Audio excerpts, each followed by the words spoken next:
오늘 우리에게 주시는 하나님 말씀은 마가복음 5장입니다. 35절에서 43절 말씀까지 저하고 여러분이 한 절씩 교독하시도록 하겠습니다.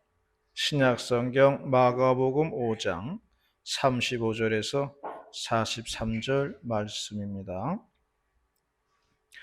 아직 예수께서 말씀하실 때에 회당장의 집에서 사람들이 와서 회당장에게 이르되 당신의 딸이 죽었나이다. 어찌하여 선생을 더 괴롭게 하나이까?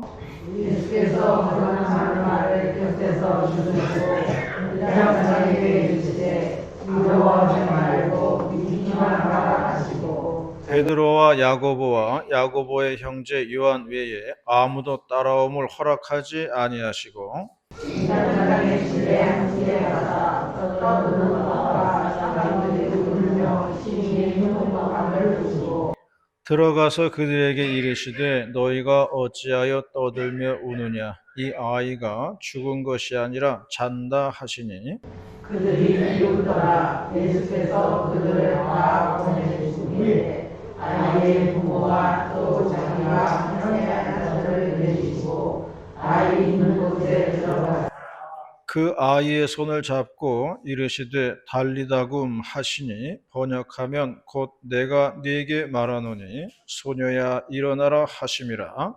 소녀가 곧 일어나서 걸으니 나이가 8살이라. 사람들이 곧 크게 놀라고 올라가거늘 함께 봅니다. 예수께서 이 일을 아무도 알지 못하게 하고 그들을 많이 경계하시고 이에 소녀에게 먹을 것을 주라 하시니라. 아멘. 우리 교회 산타이신 이강석 집사님이 지난주에 전화를 주셨어요. 1년에 딱 한 번 전화하시는 분입니다. 그래도 이번에는 시간적인 여유를 주셨어요. 그전에는 전화 이렇게 받으면은 지금 오실 수 있으세요? 그러면은 전화 받자마자 그냥 가야 되기 때문에 뭐 챙길 것도 못 챙기고 그냥 뭐 급하게 정신없이 갔는데요. 이번에는 그래도 점심에 전화하셔가지고 하시는 말씀이 저녁에 만나자고 그러셔가지고 시간이 있잖아요. 그래서 이제 좀 시간 여유가 있어가지고 챙길 거를 좀 챙기게 되었습니다. 추수감사절에 들어온 쌀이 있잖아요. 그래서 쌀 좀 푸고 그리고 또 식당 냉장고 열어보니까 떡 올려놓은 거 많더라고요. 떡도 좀 챙기고 또는 과일 좀 하고 해가지고 버스 이제 마성에서 90번 타고 이제 부평역까지 가는 겁니다. 90번 종점이 부평역이에요. 한참 갑니다. 코스가 얼마나 긴지 몰라요. 마냥 타고 가야 돼요. 그래서 집사님 만나서 저녁 같이 먹고 올해도 달력값하고 성탄절 과자값을 주셨습니다. 일을 마치고 오시는 길인지 허름한 작업복 차림으로 나오셨더라고요. 제가 저녁을 사드려야 되는데 집사님께서 또 저녁까지 다 고깃값까지 다 내시더라고요. 하여간 고마우신 분이고 우리 교회 이 성탄절 산타이시다 그런 생각이 듭니다. 생각날 때마다 여러분들이 기도해 주시기를 바랍니다. 그분의 바람은 그저 일 잘할 수 있도록 기도 많이 해달라는 거예요. 아프지 않고 오랫동안 일하고 싶으시다고 그런 말씀하시더라고요. 사시는 데는 아마 그 부평역 앞쪽에 어디인 것 같아요. 항상 거기서 만나고 그쪽으로 가시더라고요. 부평역 앞에 어디 사시는 것 같더라고요. 오늘 봉독한 말씀은 예수님께서 죽은 회당장 야이로의 딸을 살리셨다는 말씀입니다. 오늘 본문의 말씀을 통해서 우리가 함께 은혜를 나누고자 합니다. 첫 번째로 말씀하는 것은 야이로의 딸에게는 믿음이 좋은 아버지가 있었다는 것입니다. 35절 말씀을 다 같이 봉독하도록 하겠습니다. 35절 말씀 시작. 아직 예수께서 말씀하실 때에 해당장의 집에서 사람들이 와서 해당장에게 이르되 당신의 딸이 죽었나이다. 어찌하여 선생을 더욱 괴롭게 하나이까. 오늘 봉독한 본문에는 없습니다만은 23절 말씀에는 이런 말씀이 있어요. 야이로가 회당장인데요. 예수님 앞에 와가지고 간절히 구했다는 것입니다. 내 어린 딸이 죽게 되었으니까 오셔서 그 위에 손을 얹으사 그로 구원을 받아 살게 해 주시옵소서. 이렇게 예수님에게 간절히 요청했다는 말씀이 나옵니다. 그런데 오늘 봉독한 35절 말씀에는 그러던 와중에 딸이 죽었다는 거예요. 그리고 그 소식을 가지고 종들이 왔습니다. 야이로를 찾아온 거예요. 종들의 말은 이제 딸이 죽었으니까 더 이상 예수님을 귀찮게 하지 마십시오. 이제는 장례 준비나 해야 할 때입니다. 이렇게 말하는 것이에요. 회당장 야이로라고 하면은 그 시대에서 어느 정도 사회적인 지위가 있는 사람입니다.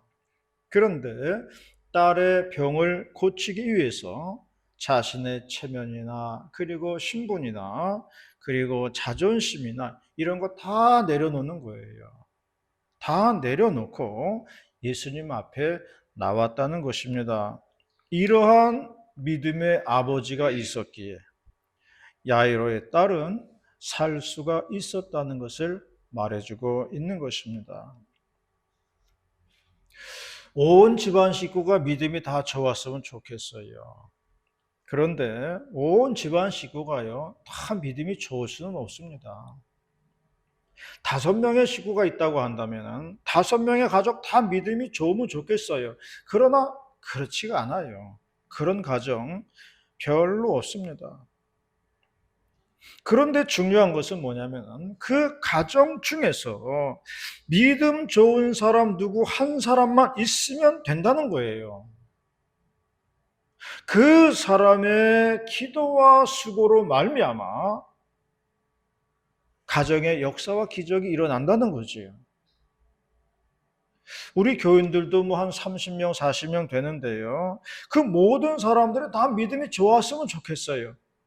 그러나 믿음이 다 좋을 수는 없는 거예요.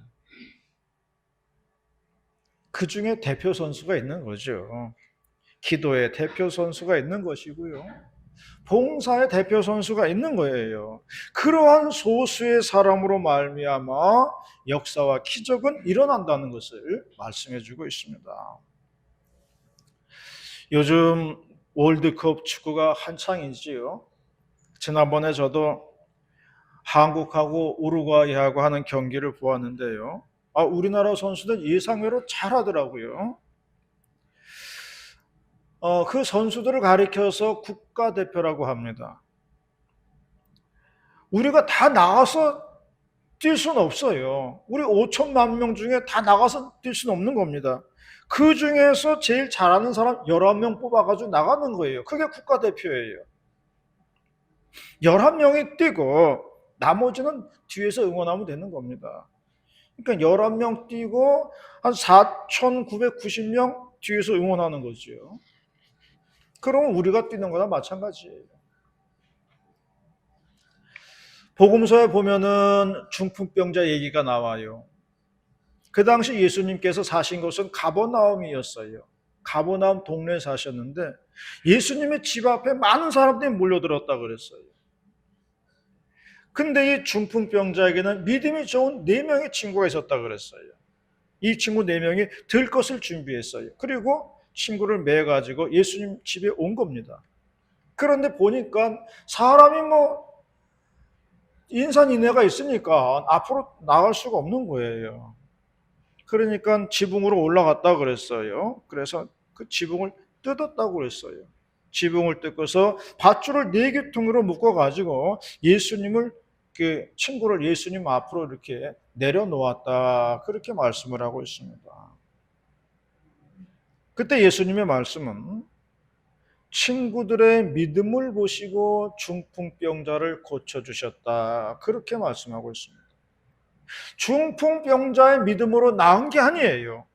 친구들의 믿음을 보고 고쳐주시더라는 겁니다. 그러니까 굳이 내가 좀 믿음이 부족하더라도 옆에 사람 누군가의 믿음에 의해서 나도 하나님의 은혜를 받을 수가 있다는 겁니다. 도움을 받는다는 거죠. 예수님께서는 왜 남의 지붕을 뜯느냐고 야단치지 않았어요. 지붕값 물어내라고 하지 않았습니다. 지붕으로 올라가서 그걸 뜯어내는 그 열정에 감탄하시면서 친구들을 칭찬했어요. 좋은 친구를 두었구나. 믿음이 좋은 친구들이구나 하시면서 그 믿음을 보시고 그 중풍병자를 고쳐주셨다는 말씀입니다. 내가 믿음이 좀 부족하면요, 주변에 믿음 좋은 사람들이라도 좀 많이 있어야 돼요. 그래야 우리의 믿음이 더욱더 좋아질 수가 있는 겁니다. 서로 믿음을 주고 받으면서 끌어주고 밀어주면서 이렇게 나아가는 겁니다. 오늘도 이제 병원을 한 바퀴 돌아서 아프신 분들을 이제 딱 태우고 왔어요. 분고차 태우는데 뒤에서 밀어 드려야 되잖아요. 이분들 좀 등치가 좀 있는 분들이잖아요. 그래도 밀어 드려야 돼요. 밀어 드려야 교회 나오는 겁니다. 누군가는 밀어줘야 주님 앞에 나온다는 거예요. 중보기도라고 하는 것은 옆에서 거들어주는 것이라고 했습니다. 이 물건 줄까 말까 하다가도 옆에서 주세요. 좀 도와주세요. 그러면은 여러 사람이 거들면 주게 되어 있는 겁니다. 그게 중보기도예요. 그러므로 우리는 병든 딸의 아버지 같은 마음을 가져야 한다는 겁니다. 내 딸을 살리겠다고 하는 믿음으로 주님 앞에 나와야 한다는 것이에요. 믿음 좋은 가족이 있어야 합니다. 자신의 체면은 중요하지 않습니다. 당장 내 딸이 죽게 되었는데 체면이 뭐가 중요합니까? 살리는 게 우선이죠. 그저 주님 앞에 나오는 겁니다. 염치불구하고 주님 앞에 나오는 거예요. 그러할 때에 역사와 기적은 일어난다는 것을 우리에게 말씀해 주고 있는 겁니다. 이러한 담대한 믿음을 갖는 저와 여러분이 다 되시기를 바라겠습니다. 두 번째로 말씀하는 것은 하나님의 역사하심은 비밀스럽게 이루어진다 하는 것을 얘기하고 있어요. 37절 말씀입니다. 37절 말씀을 다 같이 봉독하겠습니다. 37절 시작.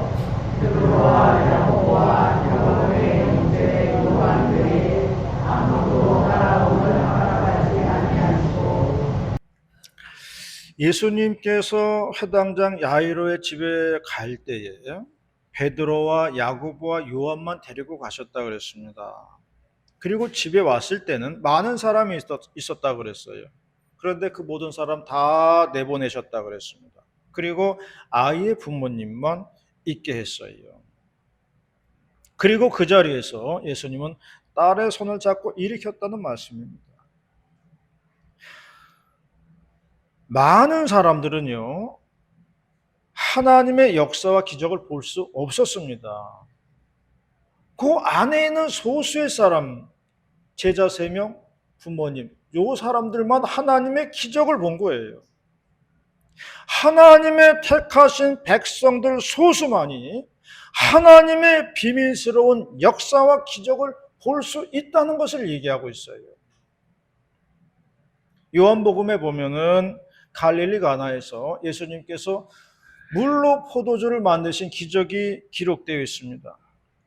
잔치집이었어요. 그런데 포도주가 떨어졌습니다. 예수님의 어머니가 예수님에게 도움을 요청을 했어요. 그때 예수님은 하인들에게 말했습니다. 결례의 항아리에다가 물을 갖다 부으라는 거예요. 그리고 그 물을 채웠고요. 그것을 갖다 주었더니 포도주로 변했더라. 이게 말씀이거든요. 그런데 마지막에 나오는 말씀이 있습니다. 그 말은 뭐냐면은 거기에 있는 많은 하객들은 이 좋은 포도주가 어디서 나오는지 알 수가 없었어요. 그 비밀을 알 수가 없는 겁니다.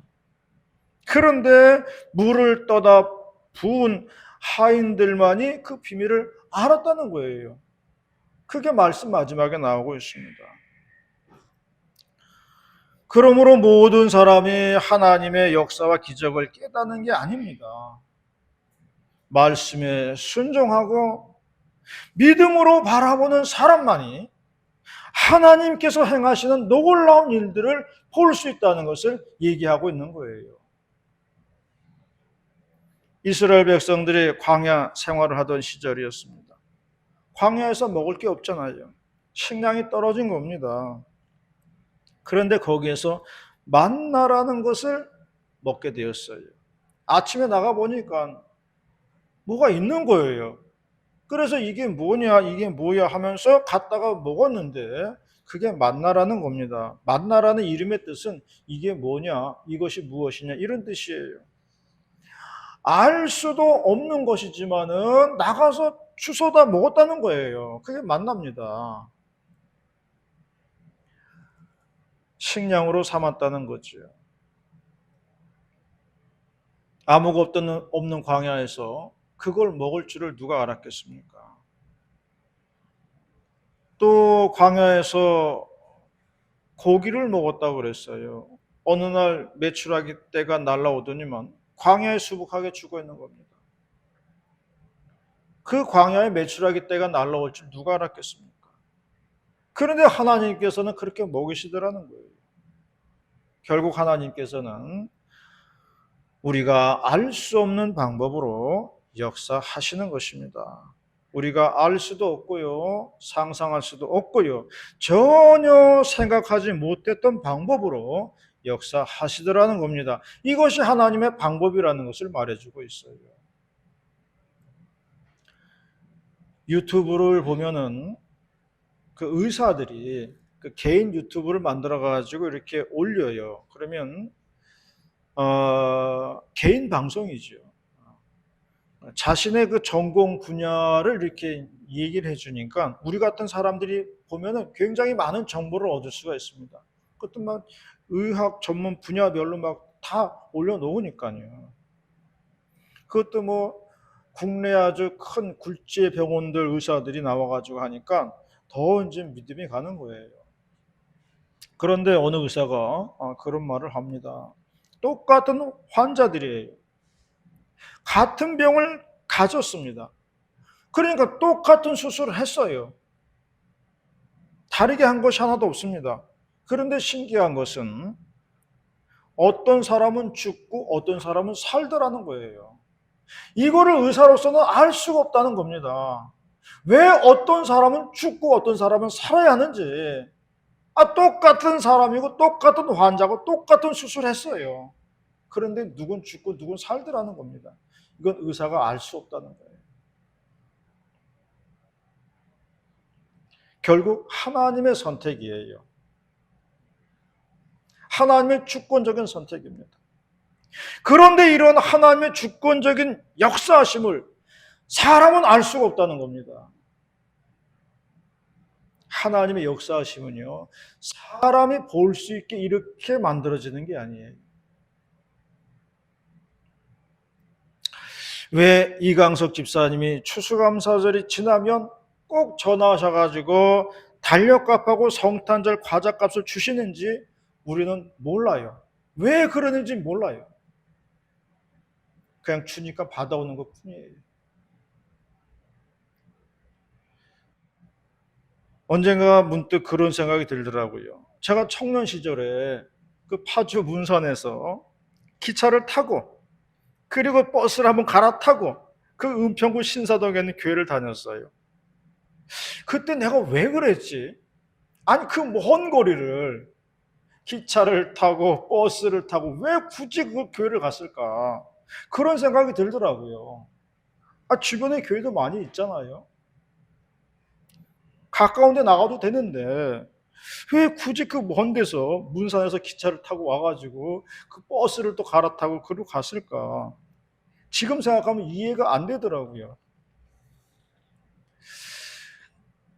그저 대답은 그냥 하나님이 인도하셨기 때문에 가능했다. 뭐 이 정도가 대답이에요. 그러나 이해는 안 되죠. 남들이 얘기해 보면은. 우리가 살아가는 데 있어서요. 말로 설명 못하는 것이 많습니다. 말로 설명이 안 되는 건 많아요. 성경은 말씀하시기를 하나님은 사람으로 하여금 앞니를 측량하지 못하게 하셨다고 그랬어요. 그 이유가 뭐냐면은 더욱더 주님을 의지하게 하려 하심이라 그랬어요. 믿고 의지하고 따르게 하려고 그렇게 하셨다는 거예요.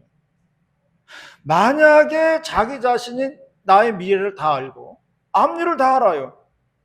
그러면요. 하나님 앞에 나올 사람은 아무도 없을 거예요. 다 하는데 뭐하러 나오겠어요.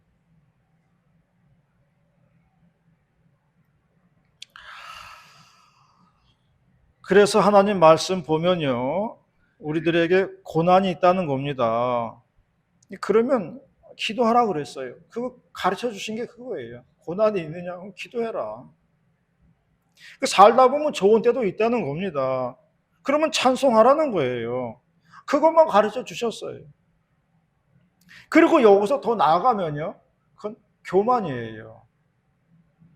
하나님의 비밀을 아는 것처럼 얘기하는 건 교만입니다. 우리가 뭐 하나님의 뜻과 역사를 아는 것처럼 미래를 뭐 아는 것처럼 얘기하는 건 다 교만스러운 거예요. 우리는 모르는 거예요. 하나님은 우리로 하여금 알 수 없게 하셨다고 말씀한 거예요. 그래서 믿음이 필요한 겁니다. 그래서 찬송이 필요한 것이고요. 그래서 말씀이 필요한 거예요. 그리고 순종이 필요한 것입니다. 그럴 때에 우리는 하나님이 그 알 수 없는 방법으로 우리를 인도하신다는 것입니다. 믿음을 잘 지켜서 살아 역사하시는 하나님의 기적을 보는 저와 여러분이 다 되시기를 바라겠습니다. 마지막 세 번째로 말씀하는 것은요. 야이로의 딸은 부활을 예표하고 있다는 것입니다. 부활을 미리 보여주고 있는 것이다 말씀하고 있어요.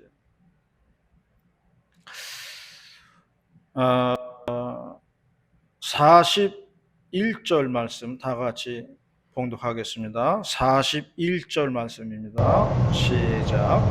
그 아이의 손을 잡고 이르시되 자기가 원하시니 거듭하면 곧 내가 내게 말하노니 소녀야 일어나라 하시니라. 부활이 상징하는 것은요, 죽음을 이겼다는 것을 상징합니다. 죽음으로 끝이 아니라는 것을 말해주는 거예요. 사람은 누구나 죽습니다. 그런데 그 죽음이 끝이 아니라는 것을 말해주는 게 부활이거든요. 야이로의 딸이 살아났다는 것은 예수님께서는 그 죽음까지도 주장하시는 분이라는 걸 말해주고 있어요. 사람은 누구나 다 죽게 되어 있습니다. 예수님조차도 십자가에서 돌아가셨어요. 그러나 죽음이 끝이 아니라는 것을 우리에게 알려주신 거예요. 다시 일어나는 것이 부활이다라고 말해주고 있는 겁니다. 예수님이 달리다금 하셨어요. 이 말의 뜻은 소녀야 일어나라 이런 뜻이에요.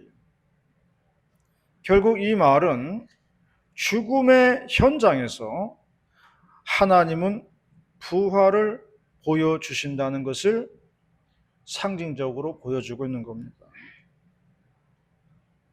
어저께 뉴스를 보니까 인천에서 일가족 4명이 동반 자살을 했다는 뉴스가 나왔더라고요. 왜 계속 이런 사건이 일어나는지 정말 이해가 안 되고 마음이 아프더라고요.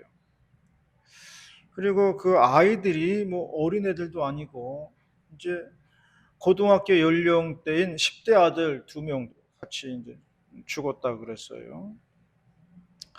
정말 비극적인 일이지요. 그래서 이제 제가 뉴스에 그 댓글을 다 이제 읽어 보았습니다. 사람들이 그런 말을 이제 댓글을 다는 거예요.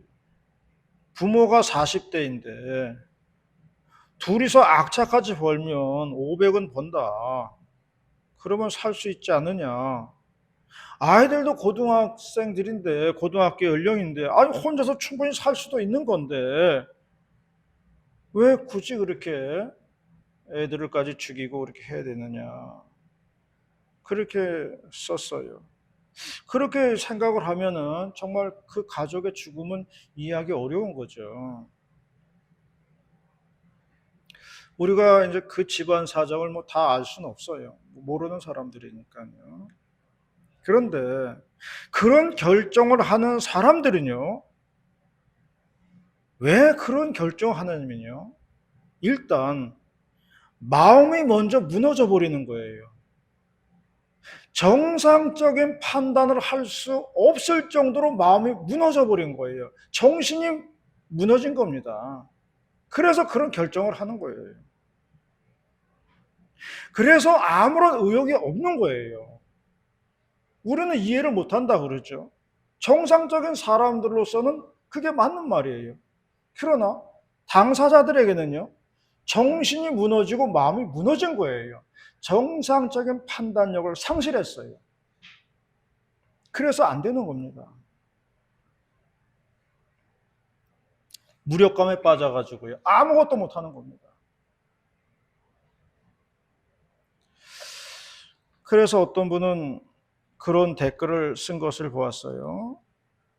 어려움을 당한 사람들에게요, 잘 될 겁니다. 힘내세요. 잘 될 거예요. 이런 말은요, 당사자에게 아무런 도움도 안 된다고 그러더라고요. 당장 죽겠는데 뭐 잘 될 거라고 위로한들, 뭐 피부에 와 닿는 게 있나요? 그런데 그럴 때 제일 위로가 되는 말은 뭐냐면은, 그래도 무너지지만 마세요. 그래도 무너지지만 마세요. 이 말이라 그래요. 마음을 붙잡고 무너지지 말라는 말이라는 거예요. 무너지면 안 된다는 거지. 버티라는 거죠. 마음이 무너지면요, 모든 게 다 무너지는 겁니다. 그래서 마음을 단단히 먹는 게 가장 중요하다는 거예요. 지금 야이로의 집에는 많은 사람이 있었습니다. 예수님이 고치러 온 것을 보고 사람들이 비웃었다 그랬어요. 아니, 장례식을 준비해야 될 판국에 무슨 사람을 살린다니 웬 말이냐 하고 비웃었어요. 그런데 예수님께서는 장례식을 준비하는 현장에서도 역사하시더라는 거예요. 장례식 준비하는 타임에 생명을 주시더라는 거예요. 이게 부활이라는 겁니다. 그러므로 예수님 말씀은 일어나라는 거예요. 장례식 현장에서 일어나라는 거예요. 그래서 달리다금 하신 겁니다. 넘어져 있는 많은 사람들이 있을 것입니다. 병으로 누워 있고요. 마음이 무너져서 누워 있고요. 기본이 뭐 장례식장의 분들도 많이 있을 거예요. 그러나 주님은 그 와중에서도 달리다고 하신다는 겁니다. 달리다고. 병원 침대만 있지 말고 일어나라. 방바닥에만 누워있지 말고 달리다고 하라는 겁니다. 예수님은 그걸 말씀하시는 거예요. 그러므로 오늘도 주님의 손을 붙들고 일어나시는, 달리다고 하시는 저와 여러분이 다 되시기를 주님의 이름으로 축원합니다. 기도하시겠습니다. 오늘도 11월 마지막 주일, 주께서 주시는 귀한 말씀 감사드립니다. 많은 무너져 있는 종들에게 우리 주님 오늘은 달리다굼 하시는 그 말씀 가슴 신비에 새기게 하시고 주님 손붙들고 일어나는 놀라운 역사들이 있게 하여 주시옵소서. 죽었던 마음이 일어나고 병든 육체가 일어나고 캄캄한 앞날이 다시금 활짝 열리는 놀라운 역사와 기적들이 있는 예배가 될 수 있도록 시간들이 될 수 있도록 저들의 삶이 될 수 있도록 주여 인도하시고 역사하여 주시옵소서. 주여 기적 같은 능력이 필요합니다. 하나님의 능력이 많은 놀라운 역사 기적을 베풀어 주시옵소서. 할렐루야 감사드리며 예수님의 이름으로 기도 올리옵나이다. 아멘.